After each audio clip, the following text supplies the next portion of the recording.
going to show you how to make something that gets more oohs and ahs than anything else I can think of. And the truth is, it's so easy. I'm going to show you how to make homemade butter on purpose, not by breaking whipped cream that you're trying to make for your cake and going too far, but actually on purpose. Now, I have to tell you, first of all, before you think I'm out of my mind, I don't make homemade butter to cook with. That's not to say that I wouldn't cook with it if I had it laying around in the refrigerator, but because I make homemade bread so often and biscuits and terrific things, that I just, since it's so easy to make homemade butter, that especially when I'm entertaining, it's just such an added touch that people really feel very special when you come out and say, this is homemade butter. They feel like you did that just for them, which of course you did. So let me show you how to do it. All you need is a good finger to press the button on a food processor. I'm going to take some good, heavy cream. Let me explain what that means. When you go to the supermarket, you're going to see cream that unfortunately most often says ultra pasteurized.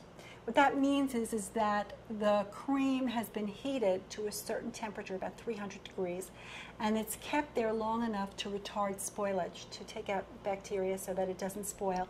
It has a longer shelf life. You'll be able to tell, even if it didn't say ultra pasteurized, if you look at the date and it's 3 weeks from now is the due date of when you have to throw it out, then you know it's ultra pasteurized.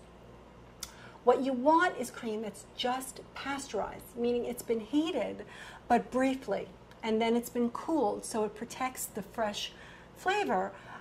Of course, it doesn't have the same shelf life, and if you don't get this in your market, what you need to do is to go to your shopkeeper and say that you really want pasteurized cream, and then you need to tell your friends that they should buy it too, so that your shopkeeper feels there's reason, because of course they don't want to be sitting with cream that goes bad because nobody wants to buy it. So again, so this is really good pasteurized cream. I'm going to add this to my food processor.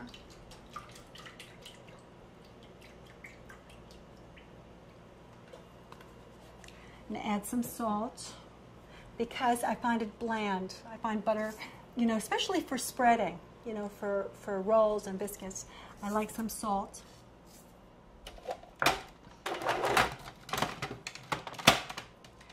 Now what I'm going to do is I'm going to turn on this food processor and I'm going to let it just go. It's going to thicken. At first it's going to become whipped cream. And I'm going to let it stay that way until it breaks into two components, which is liquid buttermilk. Not the stuff that's cultured in the carton in the supermarket, but this is real, true buttermilk. And then you have butter, the butter fat. So you'll see what's happening. It's going to thicken, then it's going to break, it's going to slosh around the machine. When it's very sloshy, that's how you know when to turn the machine off and take a look.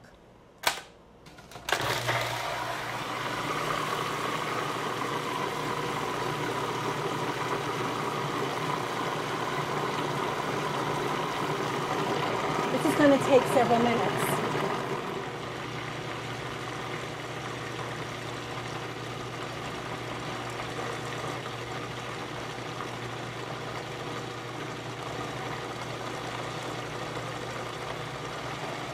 It's nice and thick now. It's getting ready to break.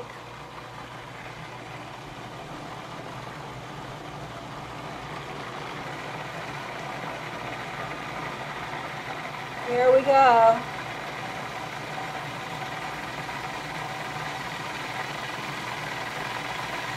Do you hear the difference in the sound?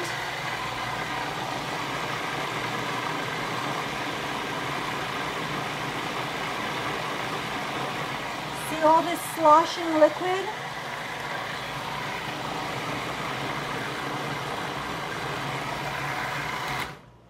Okay, you ready to see homemade butter? Well, it's not finished, but you'll see. Look. You see all the liquid? That's buttermilk. It's a little bland, kind of sweet. You can use it in your soups and sauces. But this is what I'm after, the pure butter fat. That's butter. So what I have to do is, because it's so wet, I have to, of course, strain it. And so that's what I'm going to do. Now you need a fine mesh sieve. Sieves come in all different degree of perforation. Some are medium, which are bigger. Some are triple mesh, which are a little bit smaller. There's more mesh. That's good for sifting, a triple mesh sieve. And this is a fine sieve. Very hard to get anything through here. I'm going to put this on my bowl. I actually have 2 bowls. And I'm going to take out my blade, put it over here, and I'm going to pour this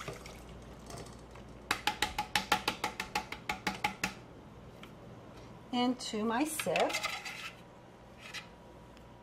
And now I'm going to just see all that, look at all the buttermilk. I'm going to take my hands and knead it a little bit.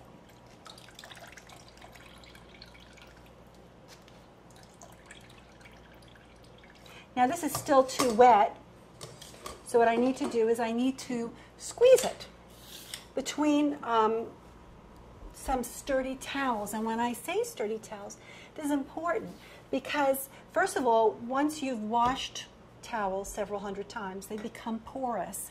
So you might want to double up on your towels because once you squeeze, if your towel is porous, you're going to have little squiggles of butter that emerge out of your towels, and you don't want that. Also, you don't want a hairy towel like terry cloth, or you're going to have hairy butter. Okay, so you want a non-hairy, strong towel.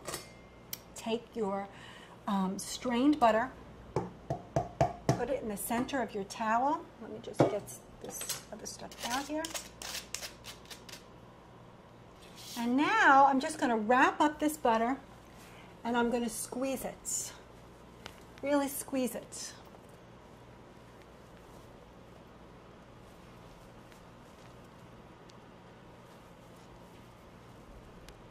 Now, to this squeezed butter, you can add stuff. You can add chopped chives, herbs. You could add strawberry preserves. You could mash that into that and have a strawberry butter for biscuits. Really delicious. With scrambled eggs, oh my goodness. Okay, now I'm going to take this and I'm going to put it into my butter dish. That's my butter.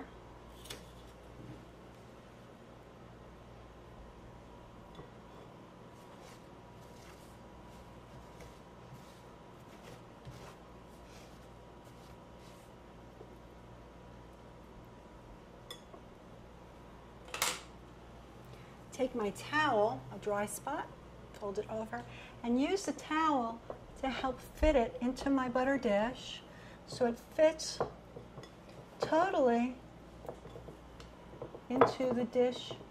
Use your fingers to help it coax it into position, depending on this, this could be in a bowl, it could be in any shape that you want. Just do that. You take this and you want to press down to get any remnants of buttermilk that happens to be left. Take the towel and just wipe it. This is a decorating comb. I love these things. They're cheap and they really make cooking fun. I use this to comb my butter. I also use it on mashed potato casseroles to give them a nice squiggly look. So what you do is you just this way. I'm going to clean off the sides afterwards.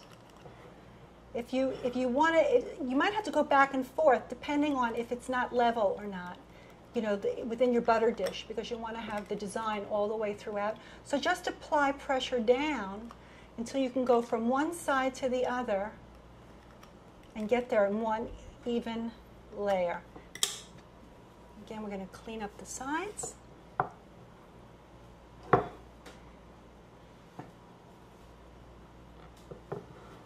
Take a little bit more of salt. And that, my friends, is homemade butter. Worthy of, well, of you, of course.